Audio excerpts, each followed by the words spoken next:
Quando você sai na rua, passa pela sua cabeça a possibilidade de ser preso?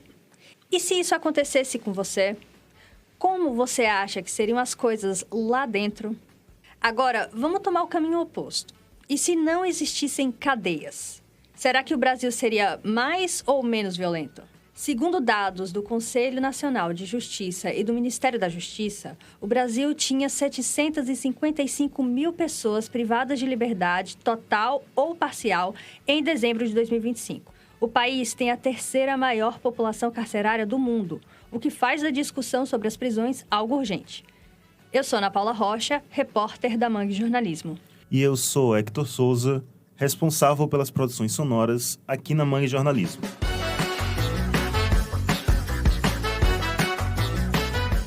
Esse é mais um episódio da Mariscada.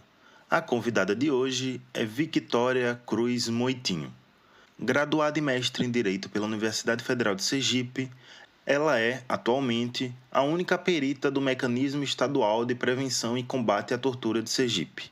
O mecanismo é responsável por planejar, realizar, conduzir e monitorar visitas periódicas e regulares a pessoas privadas de liberdade, qualquer que seja a forma ou fundamento de detenção, aprisionamento, contenção ou colocação em estabelecimento público ou privado de controle ou vigilância, a unidades públicas ou privadas de internação, abrigo ou tratamento, para verificar as condições de fato e de direito a que se encontram submetidas. São muitas coisas, mas a gente vai debater sobre isso ao longo do papo aqui e vai ficar mais claro aí para você ouvinte. E seja muito bem-vinda, Vitória. Se apresenta aí para quem está nos ouvindo. Bom dia, né? Eu agradeço muito a oportunidade da Mangue, que vem, inclusive, com matérias extremamente importantes sobre o sistema prisional. Então, só para referenciar o trabalho de vocês. E começando a me apresentar, né? Meu nome é Victória, como vocês bem mencionaram. Eu tenho, enfim, a trajetória dentro do sistema de justiça criminal. Então, caio de paraquedas no Mecanismo Estadual de Prevenção e Combate à Tortura, quando eu entro em outubro de 2024. E acho que não sei o que é que eu posso mais dizer sobre mim diante de tantas possibilidades. Mas, enfim, é isso. A trajetória é muito acadêmica, né, dentro também da advocacia criminal, o que traz uma certa tranquilidade no cumprimento das prerrogativas e das minhas obrigações como perita, né? E, claro, à frente de um órgão de fiscalização e que é o único órgão no Estado que tem exclusividade no tema da política de prevenção e combate à tortura.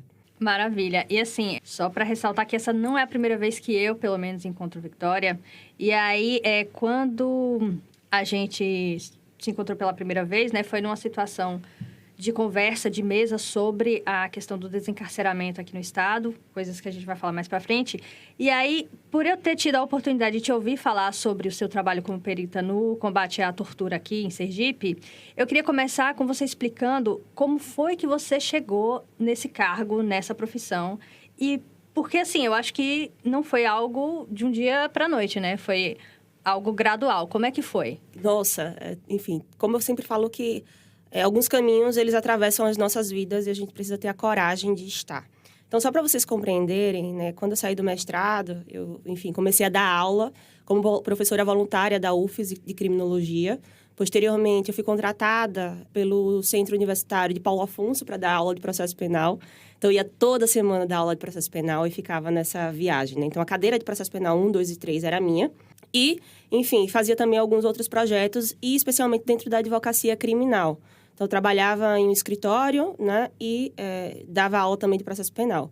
Então, chegou um momento que uma das minhas grandes professoras, que para mim é uma minha orientadora da vida, que é a Andrea De Pieri, de Albuquerque Reginato, que ela é professora de Direito, né, da Universidade Federal de Sergipe, ela encaminha esse edital de seleção do Mecanismo Estadual de Prevenção e Combate à Tortura, que eu não sabia nem o que era, né? E aí, quando eu pego o edital, eu tenho uma surpresa de dizer assim, nossa, esse edital é muito a minha cara, porque eu me vejo aqui. Então, eu compreendi naquele primeiro momento que é como se fosse uma pesquisa muito grande que você realizava, uma pesquisa porque você faz uso da análise documental, você vistoria os espaços de privação de liberdade, enfim, você entrevista, né, entrevistas semi-estruturadas com as pessoas, com o corpo técnico. E eu adorei, porque era na temática mesmo de política de prevenção e combate à tortura dentro do âmbito do sistema de justiça criminal. E aí eu me inscrevo nesse edital de seleção sem saber muito bem para onde ir. Mas, assim, vou me submeter primeiro, que o que vier a acontecer, enfim, a gente vai andando. E me submeto, passo pelo edital de seleção de peritos, né? E sou aprovada, mas não sou aprovada dentro da chamada regular, porque eram 3 vagas. Em tese, deveriam haver 3 peritos, né, em Sergipe, voltados à fiscalização desses espaços de privação de liberdade. Eu passei em 4º. Enfim, indo e vindo aí, porque eu entrei com 2 recursos, causou uma certa estranheza a forma como o edital foi conduzido. Enfim, justamente porque tive que entrar com esse recurso, tanto na primeira fase como na segunda fase, meu currículo foi zerado, mesmo, né, tendo projetos, mesmo tendo uma atuação certificada dentro da área. Para vocês terem uma noção, nem o meu mestrado ele foi considerado na pontuação, minha pontuação foi zerada. Enfim, me causou estranheza, mas segui entrando com recurso e fui para a última fase. Não passei nas 3 vagas, mas passei em 4º. Então, quando eu entro no mecanismo, eu entro em outubro de 2024, sendo que os 3 primeiros peritos já estavam, né, realizando as atividades desde abril de 2024. Então, entro alguns meses após. A partir desse momento que eu entro, né, que eu sento com os peritos, então, à época, que é Matheus Barros e Sônia Oliveira, que, enfim, são grandes profissionais, a gente começa a conversar e a centralizar a formação, como é que a gente vai planejar as inspeções e tudo mais. Então, basicamente é isso, assim, eu saio de uma trajetória acadêmica, né, majoritariamente acadêmica, e um pouco da advocacia criminal, e caio dentro do mecanismo com regime de dedicação exclusiva. Então, por exemplo, eu sou licenciada da OAB, porque não é possível acumular os 2 cargos, né? Ou você é perita, ou você exerce qualquer outra atividade, porque é DE, dedicação exclusiva. E aí, enfim, a gente vai seguindo nesse norte de conhecer, aprofundar, de formar, né, e planejar mesmo as inspeções até que sejam realizadas, até que fossem realizadas, que acontece em janeiro, fevereiro de 2025. Então, agora entrando de vez nesse tema que hoje você é especialista, né? Como é que você vê a estrutura de combate à tortura no Brasil e mais especificamente aqui no nosso estado, né, em Sergipe? É uma pergunta bem interessante, assim. Acho que, primeiro de tudo, é importante deixar claro, né, que existe uma legislação estadual, quer dizer, existe um protocolo facultativo da ONU, né, contra a tortura. Então, esse protocolo ele é ratificado pelo Brasil em 2007. Então, assim, desde 2007 existe um esforço nacional para que os mecanismos de prevenção e combate à tortura eles sejam implementados, né, no Brasil. Então, a ideia, por exemplo, é que exista um mecanismo estadual por cada unidade federativa. Atualmente, salvo engano, existem 8, 9 com o mecanismo nacional. Então, assim, desde 2007, né, até o presente momento, são poucas as unidades federativas que possuem mecanismo estadual. E por quê? Justamente, porque a pauta da política de prevenção e combate à tortura não é muito bem referendada e aceita pelos estados, né? Os governos estaduais observam, né, esses órgãos de fiscalização com um passo atrás, uma certa desconfiança mesmo. E há esse esforço conjunto nacional pela estruturação, né, da política nacional de prevenção e combate à tortura e pelo fortalecimento desses órgãos de fiscalização. Então, assim, de uma forma geral, né, há um esforço contínuo, principalmente nos últimos 2 anos, para que esses órgãos sejam instaurados. Então, não é dizer que está 100% estruturado. A gente está muito no início, assim, da discussão, né? Muito no início de fortalecimento institucional. Aqui no Estado, a grande problemática é porque eu não vejo, né, a política estadual de prevenção e combate à tortura. Então, a gente tem uma fragilização muito grande para pensar aqui no Estado de Sergipe, por exemplo, né, como é que vai se estruturar, quais os programas, medidas e ações. Então, a gente tem, assim, questões muito pontuais, né? Principalmente agora, junto da DPF 347, por parte das instituições e órgãos responsáveis, mas a gente não tem uma política de prevenção enquanto projeto de lei, né? Enquanto um programa, medida ou várias ações dentro do Poder Executivo que englobem, né, esse pensar a política estadual a partir de diversos âmbitos. Exemplo, a gente pode pensar a política estadual através da letalidade prisional. Então, a gente precisa se perguntar, né, o que é que tem feito o Poder Executivo para instaurar e fortalecer a política estadual. Então, quais são os programas, ações, quais as recomendações que são seguidas pelo governo estadual, né, e qual esse esforço que tem sido realizado para a implementação, né, dessa política ou desse programa. A gente pode pensar assim, quando a gente fala de política pública, a gente está pensando em várias ações conjuntas articuladas entre todos os entes e organizações. Então, enfim, fica aí que é um início, assim, é um início bastante penoso, mas é o início de algo muito maior e, pelo menos, é esse o esforço do mecanismo estadual nesse momento. É doido porque quando eu soube pela primeira vez que existe, né, um órgão como esse, um mecanismo de combate à tortura, a própria ideia de precisar de um órgão como esse, para mim, já é bizarro, porque mostra que o problema ele é tão grande que precisa desse tipo de fiscalização, né? Mas, assim, dado o histórico do Brasil, sim, não surpreende, né?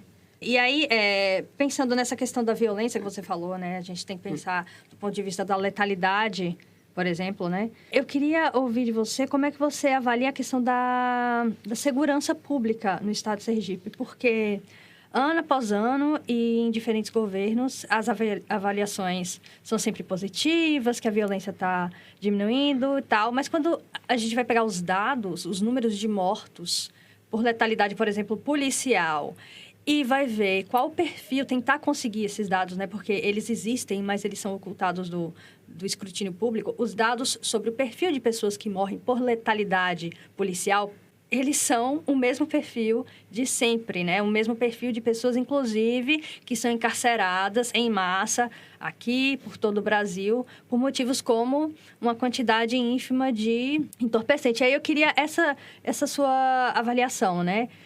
Como é que está a situação da segurança pública em Sergipe e se você vê se existem práticas da administração estadual, da administração municipal, para tentar diminuir a violência sem aumentar outros tipos de violência, porque, ao fim e ao cabo, é o que tem acontecido há muito tempo.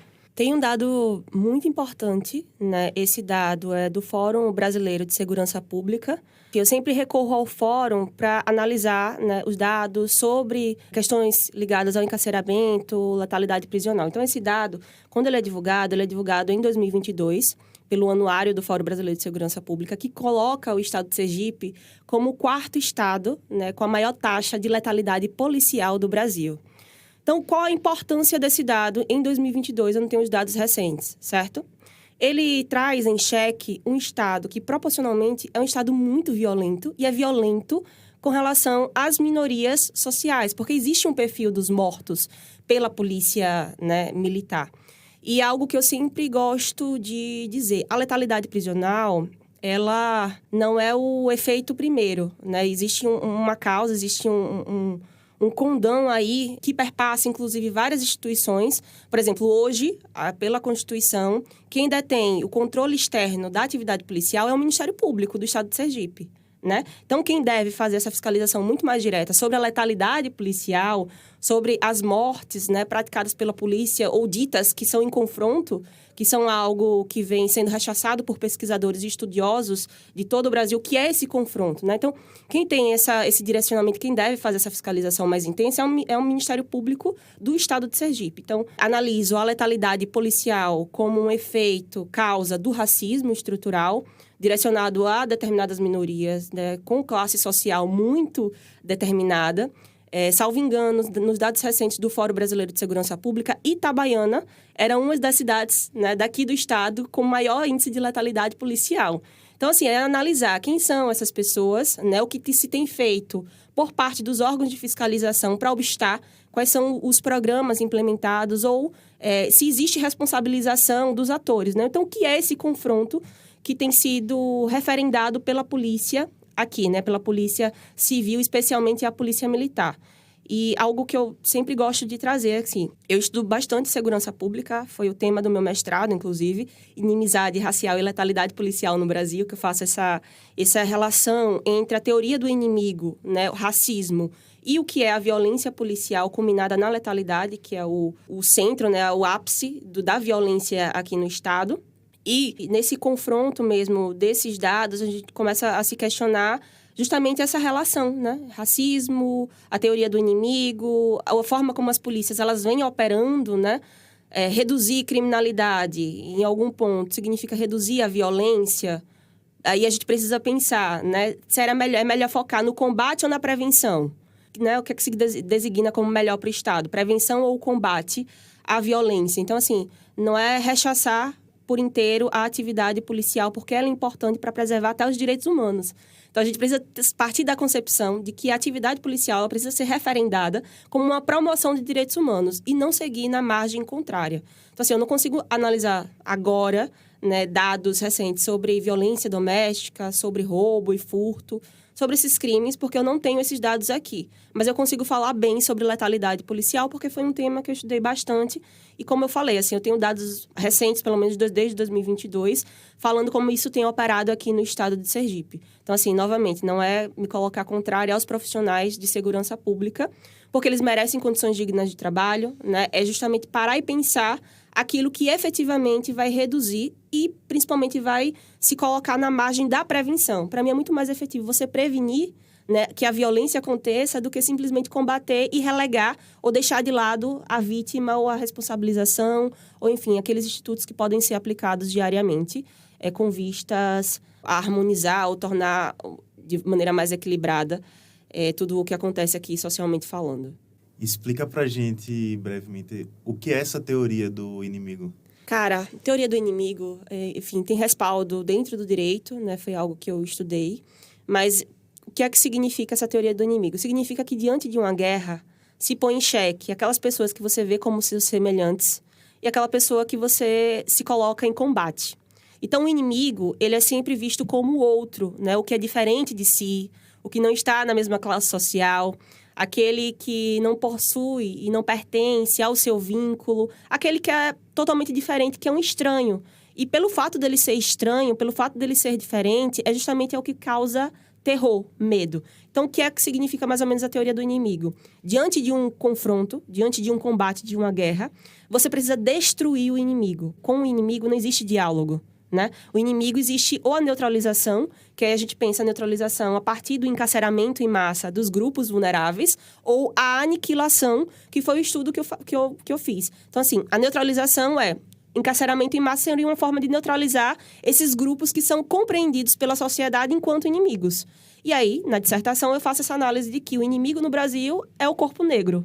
Então, ou a neutralização ou a eliminação por parte da violência policial no seu ápice, que é justamente a letalidade policial. Então, hoje subsiste essa teoria do inimigo, que é uma visão trazida para dentro das academias policiais. Falo isso com referência em um estudo feito por um ex-policial militar, acho que de São Paulo, do Rio de Janeiro, Adilson Paes, que ele diz e ressalta que dentro do âmbito da formação policial existe essa visão da eliminação do outro. Então, a polícia militar, ela enxerga o outro, né, e se coloca enquanto combate. Não à toa, a polícia militar hoje, né, é força auxiliar do Exército. Então, constitucionalmente, a polícia militar, ela é força auxiliar, força reserva do Exército brasileiro, o que é discutido pelos pesquisadores e estudiosos como uma não concepção de segurança pública da forma que deveria ser. Porque é algo assim inédito no mundo, né? Inclusive, é algo inédito no mundo, existem 2 tipos de polícia, polícia civil e polícia militar.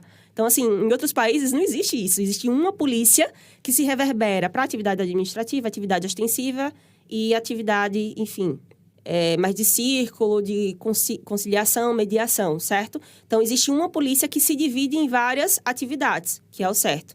Aqui, no Brasil, existem 2 tipos de polícia, né? No âmbito estadual, a polícia civil, que se volta a uma atividade, e a polícia militar, que se volta a outra. Algo, assim, completamente inédito.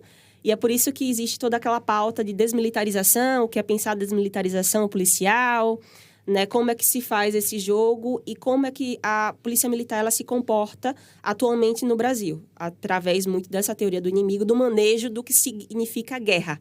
A polícia militar ela atua dentro de uma esfera de guerra e de combate. E aí, na guerra, você não espera muito diálogo, você espera eliminação física.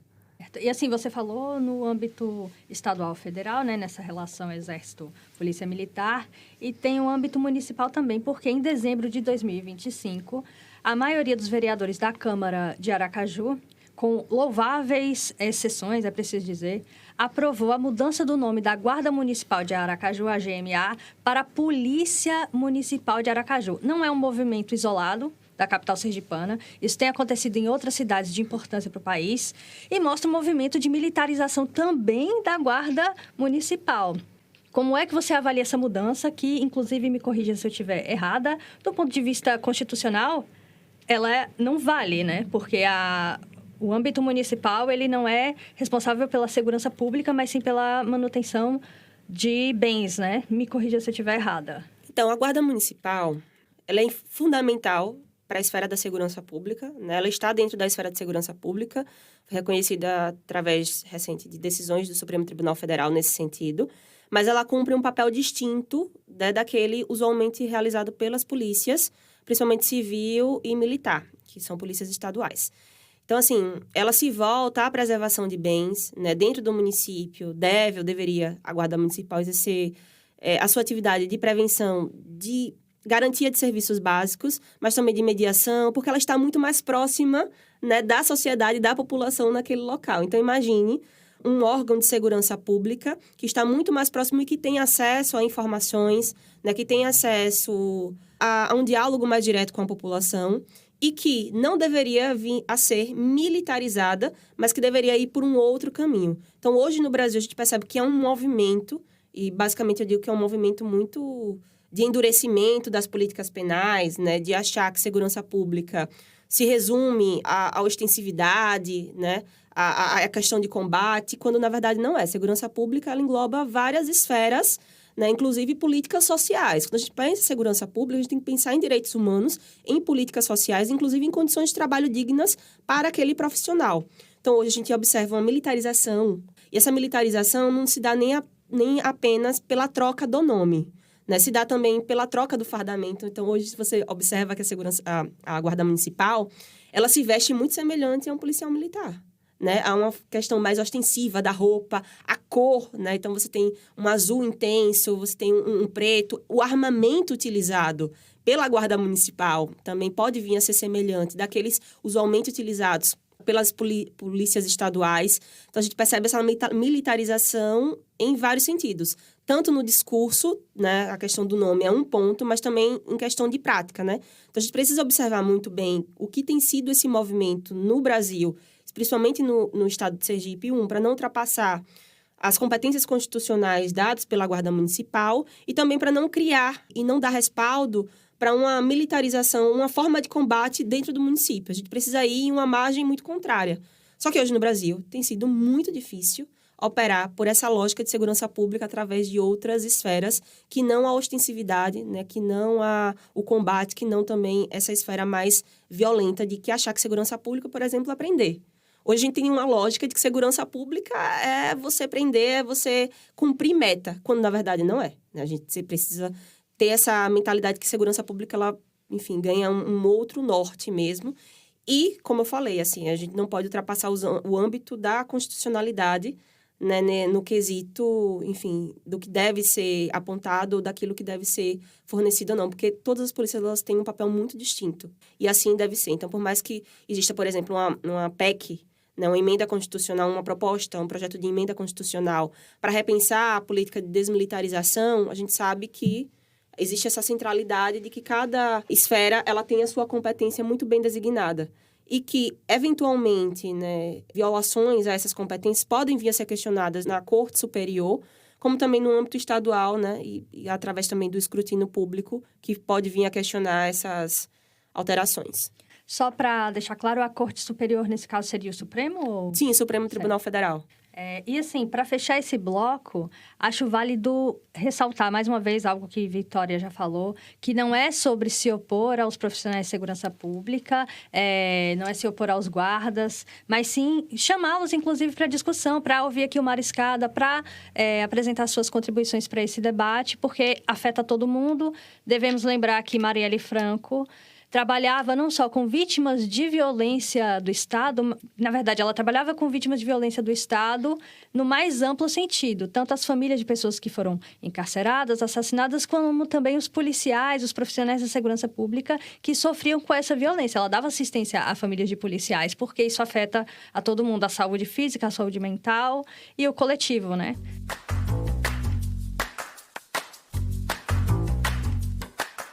Oi, pessoal, interrompendo o papo rapidinho para a sessão de recadinhos. E se você está chegando agora por aqui, vem conhecer um pouco mais da Mangue.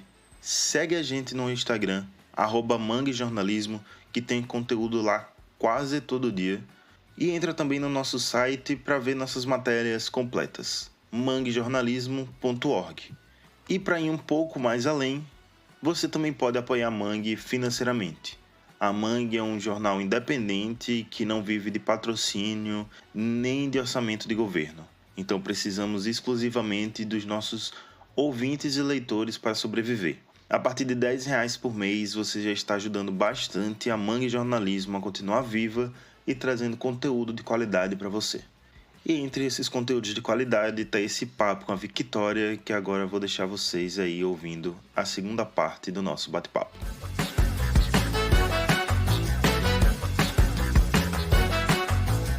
Vitória, na pesquisa que a gente estava fazendo para construir as perguntas base para esse episódio da Mariscada, eu encontrei um artigo seu que você fala sobre a questão do desencarceramento durante a pandemia de Covid-19. E aí eu queria que você explicasse para quem está ouvindo Mariscada o que é desencarceramento e como é que isso tem sido discutido aqui no Brasil e em outros países que a gente sabe que essa discussão também está acontecendo com alguma força, né? No caso dos Estados Unidos, Angela Davis já discutia esse termo. O que é desencarceramento?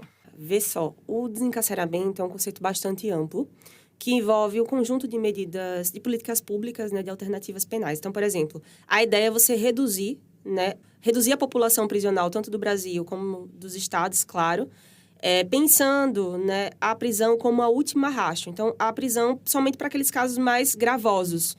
Então, por exemplo, a descriminalização do porte de drogas, né, dado pelo Supremo Tribunal Federal, é uma política pública de desencarceramento.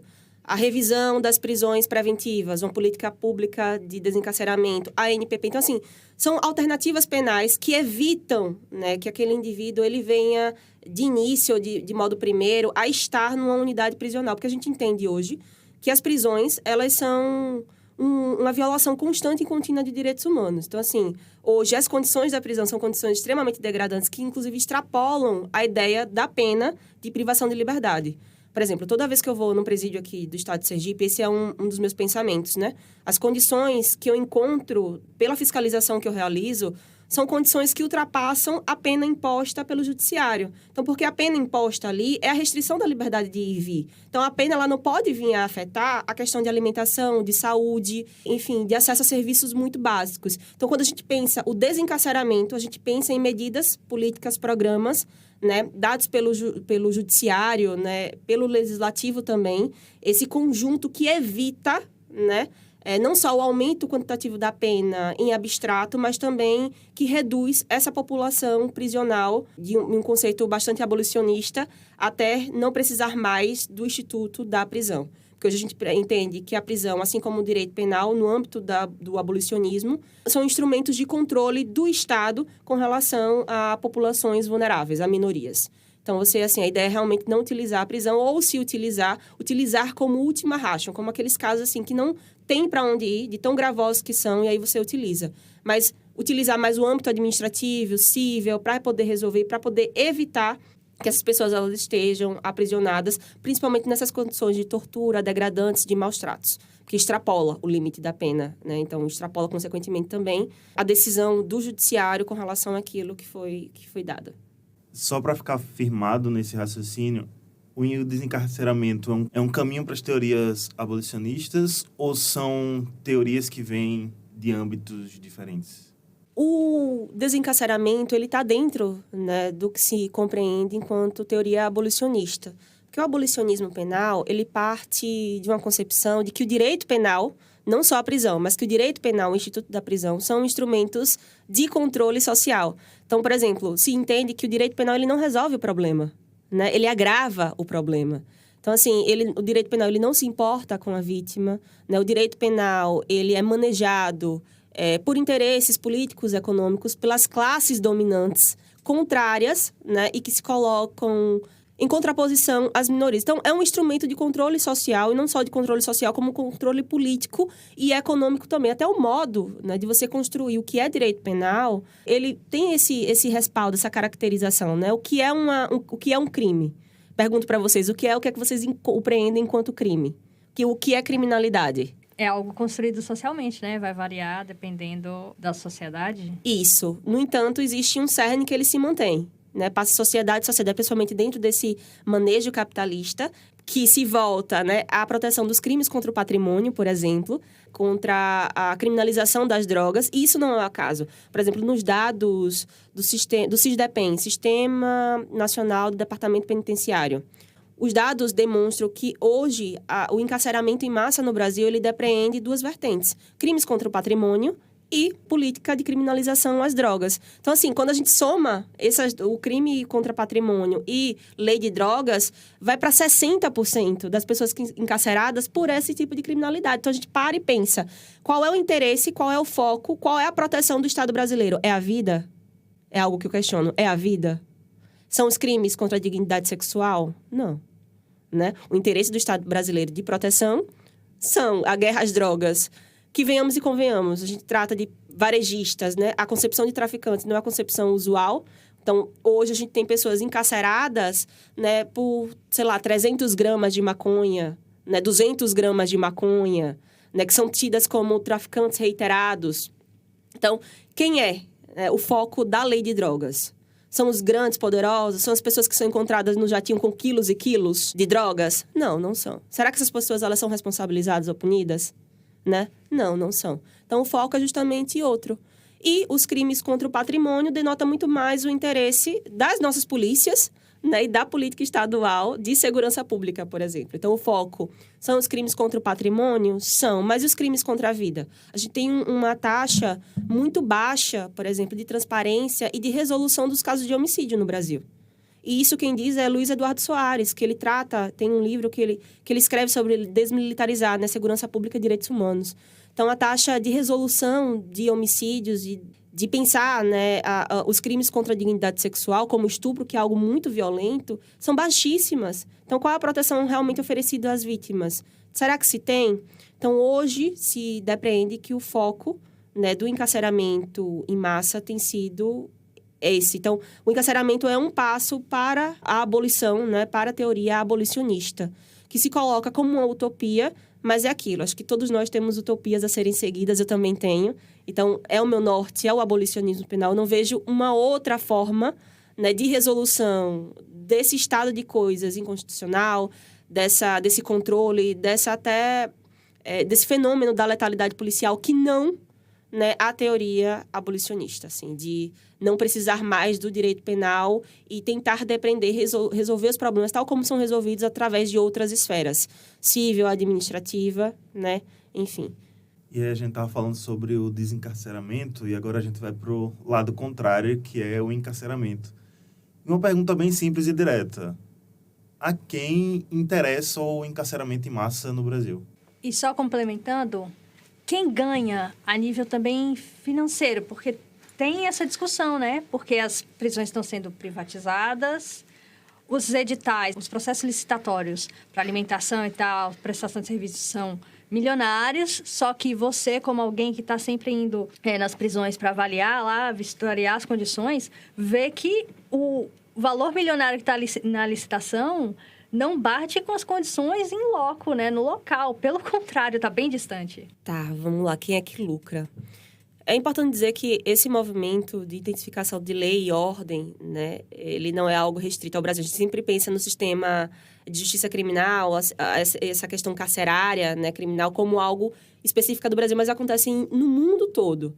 E por que a gente precisa pensar no mundo todo? Porque já tem algo muito semelhante ocorrendo nos Estados Unidos, que é a privatização, né, das unidades prisionais, né, com contratos absurdos, inclusive o financiamento pelos políticos, né, e pelas empresas do endurecimento das penas, justamente para aquela pessoa ela ficar mais tempo na prisão e, consequentemente, né, quanto mais tempo ela passa, maior o dinheiro oferecido e dado pelo Estado para as empresas privadas. A gente tem algo, eu ainda não consegui analisar isso, né, mas existe trabalhos, o professor Paulo Félix recentemente conversou comigo sobre um trabalho de uma aluna dele, de mestrado, verificando sobre a cogestão aqui no estado de Sergipe, por exemplo. Então, é necessário o escrutínio sobre esses contratos de cogestão, quanto é que o Estado está pagando e gastando para que empresas privadas gerenciem os espaços de privação de liberdade, né? Quanto dinheiro público está sendo dado, se realmente está sendo ofertado e com relação ao contrato. Por exemplo, no presídio de Tobias Barreto, o mecanismo estadual teve o acesso ao documento de que dizia que respaldava um gasto de 5 milhões por parte da Secretaria de Estado da Justiça com relação ao contrato alimentício. Então, quando você analisa isso, né, e analisa também os valores unitários e as queixas reiteradas de comida estragada, a gente para e pensa, para onde esse dinheiro público está indo? De fato, né? Existe uma fiscalização concreta? Esse dinheiro está sendo aplicado da forma devida? Então, assim, o que acontece à semelhança dos Estados Unidos é a privatização desses espaços de privação de liberdade com dinheiro público sendo destinado às empresas e o Estado ele se eximindo da sua responsabilidade. Então, claro que uma empresa ela tem uma margem de lucro e ela vai cobrar muito mais por um serviço que poderia ser feito pelo Estado em um valor reduzido. Então, assim, não consigo analisar nesse exato momento, né, a questão de como é que está sendo gerenciado esse dinheiro, porque eu ainda não tive acesso, por exemplo, aos contratos da cogestão. Não sei comparar, nesse exato momento, o valor gasto para uma manutenção de uma unidade da cadeia pública à distância, por exemplo, de um Compajaf. Mas, né, nos bastidores, subsiste essa pesquisa, esse entendimento de que o dinheiro aplicado para a cogestão, para resguardo e manutenção de 400 internos, por exemplo, é um valor muito acima, né, do que aquele dado para um Copecan, que é o presídio de São Cristóvão, que tem superlotação, né? Cerca de 2.400, 2.500 internos atualmente. Então, enfim, a gente para pensar aí e fica nessa ideia, nessa fumaça, assim, de tentar averiguar de fato e fiscalizar o máximo possível para que não haja nem desvio, né? E para que também o Estado ele se responsabilize pelo aquilo que lhe é de competência, sem dar margem para lucro de empresa, né? Que vai ganhar muito e às vezes não vai nem executar os serviços da forma devida. A gente está se encaminhando aqui para o final, né? Nosso tempo está batendo. Queria primeiramente agradecer, Victória, pelo tempo aqui, pelas suas palavras. Foi uma aula e eu que não conhecia, muito prazer conhecer.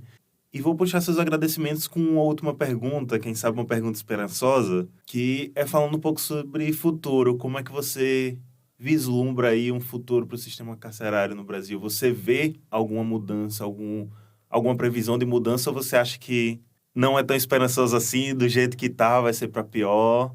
Ou talvez até falar num ponto de utopia também, como você tocou aí. Eu vou direcionar a minha pergunta, a resposta mais ou menos nesse sentido. E com algo bastante pessoal. No âmbito acadêmico, né, quando a gente é professora, quando a gente está ali no âmbito da pesquisa, a gente lê muito pensadores, né, estudiosos, debatendo a questão carcerária no Brasil e no mundo. Então, não só a questão carcerária, como também a política de segurança pública que está diretamente envolvida. E a gente tem uma esperança ali, porque está se produzindo ciência, está se pensando em outras alternativas, né? No entanto, existe um abismo muito grande entre aquilo que tem sido pensado de forma correta, né? Tem sido produzido pelas universidades públicas, universidades federais, no âmbito da resolução desse estado de coisas inconstitucional, e aquilo que efetivamente é a prática. Porque algo que me desmotiva, por exemplo, atualmente na profissão, é que a mudança, ela perpassa por um interesse político institucional. E hoje, como prerrogativa institucional, certo? E no âmbito pessoal também, eu digo que não há interesse do Estado de Sergipe em resolver, né, os problemas de ordem carcerária. Então, assim, e não é só o Estado de Sergipe, como também me vem uma certa desesperança por parte das instituições do sistema de justiça criminal que estão diretamente envolvidas. Vou dar um exemplo para vocês. Revista vexatória no presídio feminino, né?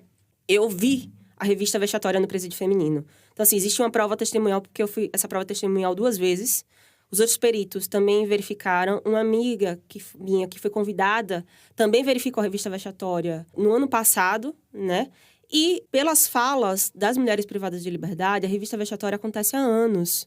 Então, assim, a Defensoria Pública do Estado de Sergipe entrou com uma ação civil pública, acho que em 2015, para instaurar, né, os equipamentos de segurança para poder evitar que familiares e mulheres fossem submetidas a isso, pelo menos em 2015.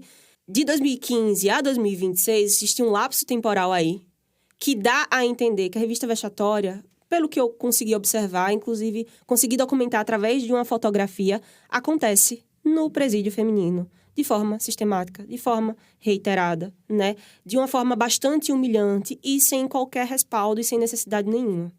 E aí eu paro e pergunto para vocês, se a revista vexatória, que é uma violação gritante de direitos humanos, acontece há anos, né? Mesmo existindo documentos do mecanismo estadual, do mecanismo nacional, mesmo existindo uma ação civil pública da Defensoria, né, em 2015, que fala da revista vexatória e pede a instauração, será que realmente existe esse futuro promissor? Quais são os interesses políticos institucionais envolvidos? De fato, existe o interesse da Secretaria de Estado da Justiça para modificar isso que acontece, esses problemas gritantes? Então, assim, no âmbito acadêmico, é muito bom, porque você lê e você tem uma esperança de que as coisas elas vão, de fato, modificar. Hoje, na prática, né, a gente percebe que existem obstáculos impostos pelo governo estadual no cumprimento, na resolução desses problemas, e que me faz, muito tristemente, reconhecer, assim, que é muito difícil, né? Hoje, a minha esperança é porque eu vejo pessoas que estão marchando juntamente comigo. Então, quando eu olho a Frente Desencarcera Sergipe, quando eu olho os movimentos sociais, quando eu olho estudiosos, pesquisadores, quando eu olho, por exemplo, o trabalho realizado pela Mangue Jornalismo, eu tenho a sensação de esperança e de fé que, em conjunto, a gente consiga pressionar para modificar essas estruturas. Mas que as estruturas, né, elas são difíceis de serem modificadas porque não há interesse político em resolver toda essa problemática. Então, eu quero acreditar, né, a minha utopia é o abolicionismo penal, que é o que me segura, mas tem sido muito difícil gestar, né, fiscalizar os espaços de privação de liberdade, porque a gente quer que as coisas aconteçam, a gente percebe que são práticas muito simples, às vezes, de acontecer e que não acontecem. Vou dar outro exemplo, restrição de acesso à água. Acontece restrição de acesso à água pelo menos em 3 unidades, que foi detectados pelo mecanismo. Presídio feminino, o presídio Premabas, que é do Tobias Barreto, e o Pressab, que é de Areia Branca. Existe água na localidade, no entanto, não sei se por ordem do diretor, acredito que não seja somente diretor, mas por uma ordem que vem de cima, se desliga. Então, aquelas pessoas, elas têm acesso à água, pelo menos no presídio de Tobias Barreto, a 30 minutos por dia. Então, durante 30 minutos por dia, né, os 500 e poucos internos têm acesso à água.